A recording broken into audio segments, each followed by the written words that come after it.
Welcome to கதை திரட்டு audio books. இந்த வீடியோவில் நம்ம என்ன கதை கேட்க போகிறோம்னா, லண்டன் விமானம் சிறுகதை. நம்ம சேனலை இது வரைக்கும் சப்ஸ்கிரைப் பண்ணாதவங்க சப்ஸ்கிரைப் பண்ணுங்க. பக்கத்தில் இருக்கிற பெல் ஐக்கானை கிளிக் பண்ணி ஆல்ங்கிற ஆப்ஷனை ப்ரெஸ் பண்ணுங்க. ஸோ தட் நான் போடுற கதைகளை உடனுக்குடனே நீங்கள் கேட்கலாம். வாங்க கதைக்குள்ளே போகலாம். லண்டன் ஹீத்ரோ விமான நிலையத்தில் வழக்கத்தை விட கூட்டம் நிரம்பி வழிந்தது. பம்பாயில் இருந்து லண்டன் சென்ற பிரபு விமானம் மாறி சிகாகோவுக்கு பறக்க வேண்டும். ஏர் இந்தியாவின் 23வது கேட்டில் இருந்து வேக வேகமாக சென்ட்ரல் ஹாலுக்கு நடந்தான். பல தடவைகளுக்கு மேல் இப்படி போய் வந்ததால் பிரபுவுக்கு இதெல்லாம் ரொம்ப சர்வசாதாரணமாகிவிட்டது. வியாபார விஷயமாக பறப்பதால் கையில் ஒரு சூட்கேஸ் தான் இருக்கும். விமான பயணத்தை மிகவும் ரசிக்கும் சுபாவம் உள்ளவன் பிரபு. சரக் சரக் என்று பூட்ஸ் ஒலி தேய கூடவே பலர் நடந்து வந்து கொண்டிருந்தார்கள். கூடவே கன்வேயர் பேசேஜ் மூலம் சிலர் நின்று கொண்டே நகர்ந்து கொண்டிருந்தார்கள். பிரபுவுக்கு அது பிடிக்காது. 8 மணி நேர பயணத்திற்கு பிறகு கொஞ்சம் காலார நடக்க வேண்டும். பிரபுவுக்கு 27 வயதாகிறது. ஆனால் அவனை பார்ப்பவர்கள் 22 வயதுக்கு மேல் சத்தியமாக மதிப்பிட மாட்டார்கள். பிரபுவுக்கு இன்னும் திருமணமாகவில்லை. அப்பா காலமாகி ரொம்ப நாளாகிறது. ஒரே வாரிசு. அம்மா வற்புறுத்தாத நாள் கிடையாது. இப்போ என்னம்மா அவசரம் என்ற வாய் நிறைய சிரித்து கொண்டே நழுவி விடுவான். இப்போ என்ன அவசரமா? எனக்கு வயசாகுது, உனக்கும் வயசாகிட்டே போகுது. காலத்துல திருமணம் நடந்து நானும் பேரன் பேத்திகளை கொஞ்ச வேண்டாமா? பதில் சொல்வதற்கு பிரபு அந்த இடத்தில் இருந்தால்தானே. நடக்கும்போதே ஏனோ அம்மாவை நினைத்து கொண்டான். அம்மாவுக்குத்தான் அவன் மீது எத்தனை அன்பு! சின்ன வயசிலேயே கணவனை இழந்து உறவினர்களின் ஆதரவும் இல்லாமல் தன்னந்தனியாக நின்று அவனை பொறியியலுக்கு படிக்க வைத்து அவன் திறமையால் ஆற்றலால் இன்ற வானத்தையே வில்லாக வளைக்கிறான். பேன் ஆம் கவுண்டர் முன் போய் நின்றான். 2 நிமிடத்தில் வேலை முடிந்தது. டிக்கெட் தாளை கிழித்து கொண்டு போர்டிங் கார்டை கொடுத்தார்கள். பெற்றுக்கொண்டு விமானம் புறப்பட எவ்வளவு நேரம் இருக்கிறது என்று கணக்கு பார்த்து கொண்டே சற்று ஒதுங்கி நின்றான். வேடிக்கை பார்க்க துவங்கினான். எத்தனை முறை பார்த்தாலும் அழுக்காத லண்டன் விமான நிலையம், கிழக்கு மேற்கு துருவங்களை இணைக்கும் பாலம். சின்ன குழந்தைகள் 2 மிகவும் குஷியாக கொக்கோலோ குடிப்பதை ரசித்து பார்த்து கொண்டிருந்தான். கை கடிகாரத்தை பார்த்தான். இன்னும் 2 மணி நேரம் காத்திருக்க வேண்டுமா? பொறுமை இல்லாமல் இருந்தான் பிரபு. எக்ஸ்கியூஸ் மீ, பின்னால் இருந்து குரல் கேட்டது. சடக்கென்று திரும்பி பார்த்தான். மின்னல் அடித்தாற் போல் இருந்தது. ஒரு பெண், அழகான பெண் நின்று கொண்டிருந்தாள். ஒரே பார்வையில் அவள் பூரணமாக அவன் மனதில் பதிந்து விட்டாள். பலாச்சுளை நிறம், 5 அடிக்கு மேல் நிக நிகவென்று வளர்ந்திருந்தாள். தாமரை பூ இதழ் விரிக்கிற மாதிரி அழகான முகம், காதோர முடிக்கற்றைகள் சிலும்பி இருந்தாலும் அதுவும் ஒரு பொலிவை கொடுத்தது. அவள் மீண்டும் எக்ஸ்கியூஸ் மீ சார் என்றாள். என்ன கேட்டீங்க? சுதாரித்து கொண்டான் பிரபு. எனக்கு இது முதல் பயணம். ஓகே, பம்பாயில் இருந்து வந்தேன். சரி, சிகாகோவுக்கு விமானம் மாற்ற வேண்டும். சற்று உதவி செய்வீர்களா? உங்களை பார்த்தால் நம்ம ஊர்க்காரர் மாதிரி இருந்தது. அதனால் தான் உங்களை தொந்தரவு செய்கிறேன். ஓ, நம்ம ஊர்க்காரர் என்று என் நெற்றியில் எழுதியிருக்கிறதா? சிரிப்பதா கூடாதா என்ற சந்தேகத்தில் நெளிந்தாள் அவள். டிக்கெட்டை கொடுங்கள். கொடுத்தாள். பெற்றுக்கொண்டு புரட்டி பார்த்தான். மிஸ் சந்தியா என்று போட்டிருந்தது. பெயரும் அழகாய்த்தான் இருக்கு, மனதுக்குள் நினைத்து கொண்டான். வாங்க என்றான். கூடவே பின் தொடர்ந்தாள். கவுண்டருக்கு போனான். டிக்கெட், பாஸ்போர்ட் இத்தியாதியை ஒரு கணம் பார்த்துவிட்டு கம்ப்யூட்டரில் ஒரு தட்டு தட்டினான் பணியாள். போர்டிங் கார்டு மேஜை முன் வந்து விழுந்தது. அதை பெற்றுக்கொண்டு ஓரக்கண்ணால் இருக்கை எண்ணை பார்த்தான். இனம் தெரியாத மகிழ்ச்சி அவனை திணற அடித்தது. அவனுக்கு அடுத்த சீட் அவளுக்கு. பவ்யமாக அவளிடம் டிக்கெட்டை நீட்டினான். ரொம்ப நன்றிங்க. உதட்டில் இருந்து வரவில்லை, உள்ளத்தில் இருந்து வந்தது என்பதை உணர்ந்தான். எந்த கேட்டில் போக வேண்டும் என்பதற்காக விளம்பர போர்டை அண்ணாந்து பார்த்தாள். கவலைப்படாதீங்க, நானும் அதே விமானத்துல தான் சிகாகோ போறேன். இன்னும் 2 மணி நேரம் காத்திருக்க வேண்டும். அப்படியா? மகிழ்ந்தாள். காஃபி குடிக்கிற பழக்கம் உண்டா? சிரித்து கொண்டே தலையாட்டினாள். வாங்க, ரெஸ்டாரண்ட்டுக்கு போகலாம். அவனை தொடர்ந்தாள். அவனுக்கு ரொம்பவும் மகிழ்ச்சியா இருந்தது. மூலையில் உள்ள மேஜையை தேர்ந்தெடுத்து உட்கார்ந்தார்கள். இங்கே எல்லாம் சர்வ் செய்ய மாட்டார்கள். நம்ம தான் போய் வாங்கி வரணும் என்று சொல்லிவிட்டு எழுந்தான். நானும் வரவா? வேண்டாம், நீங்கள் உட்கார்ந்திருங்கள். பிரபு உள்ளே சென்று இனிப்பு ரொட்டிகளும் காஃபி குவளைகளும் எடுத்து வந்தான். சார், உங்களுக்கு தொந்தரவு என்ற உபச்சார வார்த்தை சொன்னாள். இதில் என்ன தொந்தரவு? ரொட்டியை அவள் கடித்து சாப்பிடும் அழகை பார்த்து கொண்டிருந்தான். அழகான கன்ன கதுப்பு இரண்டும் லேசாய் உப்பி மினுமினுக்க சிவப்பான சின்ன உதடுகள் ரொட்டியை கவ்வி கடித்தன. வெளிர் மஞ்சளில் நீல பூக்கள் இறைத்த சேலையும் நீல நிறம் பிளவுஸும் அணிந்து தாழம்பூ மடல் மாதிரி ஜொலித்தாள். தன்னை அவன் ஆராய்கிறான் என்பதை அவள் உணரவே செய்தாள். என் பெயர் சந்தியா. பிரபு.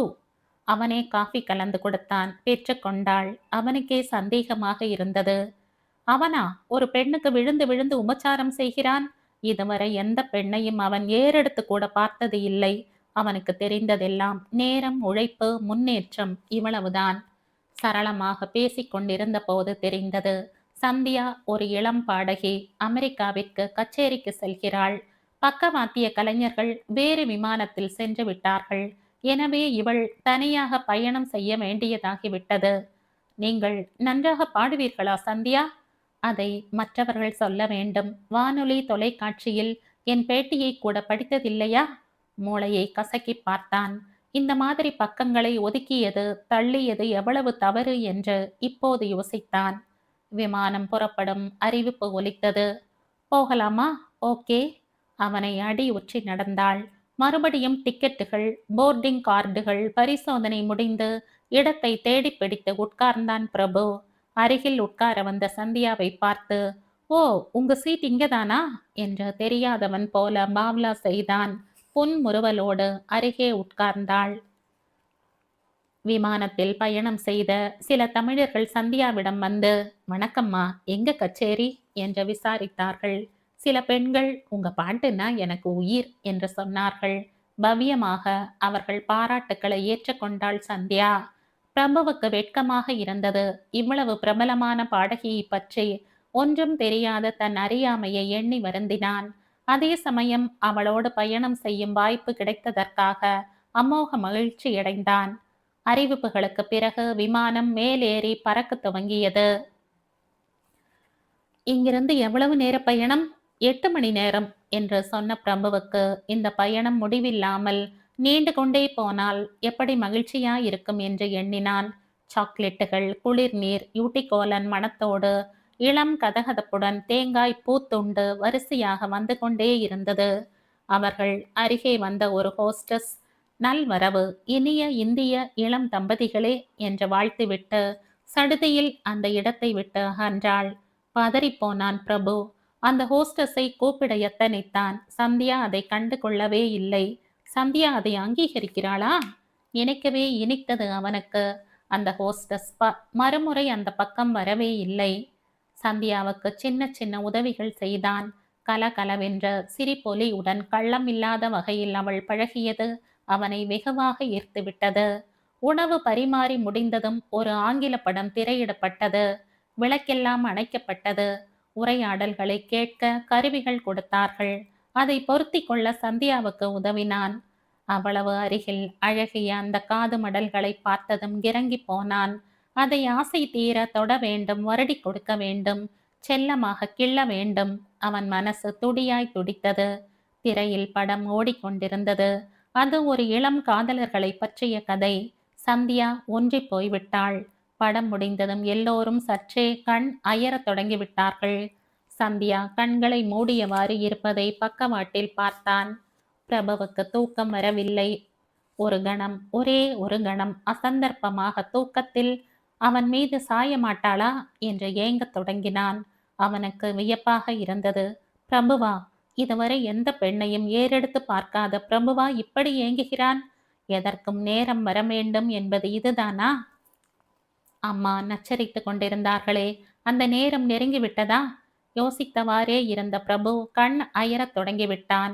திடீரென்று விமானத்தில் பரபரப்பு. விமானம் சிகாகோவை நெருங்கிக் கொண்டிருக்கிறது என்ற அறிவிப்பு ஒலித்தது. அவசர அவசரமாக கண்ணை தேய்த்து கொண்டு பக்கத்து சீட்டை பார்த்தான். சந்தியா புத்தம் புது மலராக இருந்தாள். முகம் கழுவி தலை வாரி பவுடர் பூசி மையிட்டு உயிலாக உட்கார்ந்திருந்தாள். காலை வணக்கம். மெலிதாக சிரித்தாள். ஆரோக்கியமான ஈறுகள் தெரிந்தன.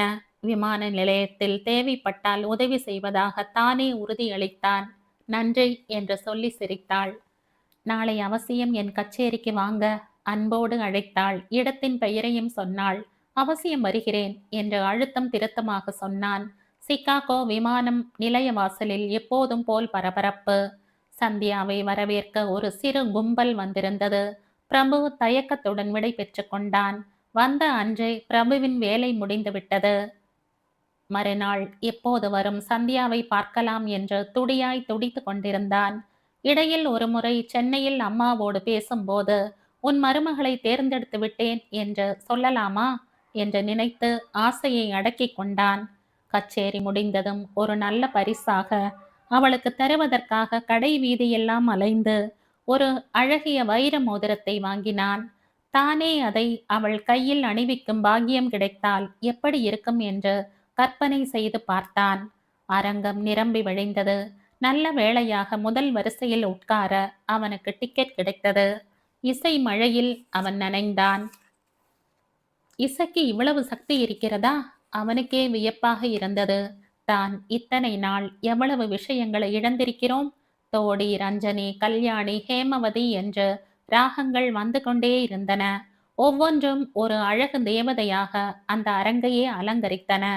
சந்தியாவை விட்டு பார்வையை விலக்கவில்லை பிரபு. 3 மணி நேர கச்சேரி அமுத மழையாக இருந்தது. கச்சேரி முடிந்ததும் மேடை முன் கூட்டம் முண்டியடித்தது. பிரபு காத்திருந்தான். கூட்டம் குறைந்த பின் மேடை ஏறி வாழ்த்துக்கள், கச்சேரி பிரமாதம் என்று சொல்லி தன் அன்பளிப்பை வழங்கினான். தயக்கத்தோடு பெற்று கொண்டாள். மறுநாள் மாலை அவள் தங்கியிருந்த இடத்தில் சந்திப்பதாக சொல்லிவிட்டு விடை பெற்றான். அடுத்த நாள் மாலை சந்தியா தங்கியிருந்த விடுதிக்கு சென்றான். வாங்க வாங்க என்று வரவேற்றாள் சந்தியா. கருநீல நிற கிரீம் சேலையில் அமோக அழகோடு அமர்ந்திருந்தாள். பார்வையில் பனி துண்டுகளின் குளுமை. உங்களை நான் கச்சேரியில நேத்து எதிர்பார்க்கவே இல்லை. வராமல் இருந்திருந்தால் என்னால் அதை கற்பனை செய்யவே இயலவில்லை. கச்சேரி எப்படி இருந்தது? எப்படி சொல்வது என்று தெரியவில்லை. இந்த விஷயத்தில் நான் அரிச்சுவடி. ஆனால் அப்படியே மெய் மறந்து போனேன். சூடான காஃபி, பிஸ்கட் சந்தியா பரிமாறினாள். உங்கள் பரிசை பிரித்து பார்த்தேன். அப்படியே அசந்து போயிட்டேன். எவ்வளவு உயர்ந்த பரிசு! உங்கள் திறமைக்கு முன் இது சாதாரண மிஸ் சந்தியா. உரையாடல் மிகவும் சரளமாக இருந்தது. இசையின் மேல் அவளுக்கு உள்ள அபார பற்று ஒரு எம்எஸ் போலவோ எம்எல்வி போலவோ உயர வேண்டும் என்ற ஆர்வம் அவள் பேச்சிலே தென்பட்டது. அவள் பேச பேச அவளையே பார்த்து கொண்டிருந்தான். தொட்டால் உடைந்து போகக்கூடிய கண்ணாடி தேவதை போல இருந்தாள். ஆனால் முந்தின நாட்களில் இருந்த மனநிலையில் இருந்து வேறுபட்டவனாய் இருந்தான் பிரபு. உங்களுக்கு திருமணமாகி விட்டதா மிஸ்டர் பிரபு? எதற்காக கேட்கிறாள்? ஒரு கணம் அவளையே பார்த்தான். அவள் மலங்க மலங்க விழித்தாள். மிஸ் சந்தியா, ஒரு உண்மையை பேச என் மனசு துடிக்கிறது. சொல்லுங்க, என்னை பத்தி என்ன நினைக்கிறீங்க? ரொம்ப உயர்வா நினைக்கிறேன். உங்களை லண்டன் விமான நிலையத்துல பார்த்ததுல இருந்து படிப்படியா கொஞ்சம் கொஞ்சமா நீங்க என்னை கவர்ந்துட்டீங்க. மெலிதாக சிரித்தாள். இத்தனை நாள் திருமணம் செய்து கொள்ளாமல் இருந்தது உங்களை அடைவதற்குத்தானோ என்று கூட நினைத்தேன். இன்றைக்கு உங்களை பார்த்து என் காதலை உங்களிடம் தெரிவிக்க எண்ணினேன். ஆனால் வியப்புடன் அவனை பார்த்தாள் சந்தியா. நேற்று உங்க கச்சேரியை கேட்டதற்கு பிறகு என் மனசை மாற்றிக்கொண்டேன். என்ன சொல்றீங்க பிரபு? பதறினாள் சந்தியா. ஆமாங்க சந்தியா, உங்க முன்னாடி நான் தூசுக்கு சமானம். அப்படி சொல்லாதீங்க பிரபு. நீங்க ஒரு இசை தேவதை. உலகமே உங்களை ஆராதிக்க இருக்கிறது. இந்த சூழ்நிலையில் திருமண பந்தத்தில் ஆழ்த்தி உங்களை சிறை பறவையாக்க என் மனசு இடம் கொடுக்கவில்லை. சந்தியா பேசவில்லை. ஆனாலும் உங்கள் மீது என்னுள் மூண்ட தகிப்பு இன்னும் குறையவில்லை. உங்கள் இசையை பொருள் தெரிந்து ரசிக்கக்கூடிய பக்குவமாவது பெற்ற பிறகு உங்களை வந்து சந்தித்து காதலுக்காக யாசிப்பேன். அதுவரை விடை பெறுகிறேன் சந்தியா. எழுந்து கொண்டான். பதில் பேசாமல் அந்த விசித்திரமான விசிறியை அனுப்பி வைத்தாள் சந்தியா.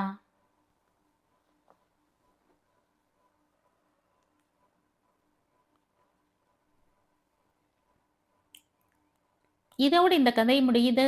இந்த கதை உங்களுக்கு பிடிச்சிருந்தா லைக் பண்ணுங்க, ஷேர் பண்ணுங்க, சப்ஸ்கிரைப் பண்ணுங்க. மற்றும் ஒரு இன்ட்ரெஸ்டிங்கான கதையோட அடுத்த வீடியோல சந்திப்போம். பாய். Thank you.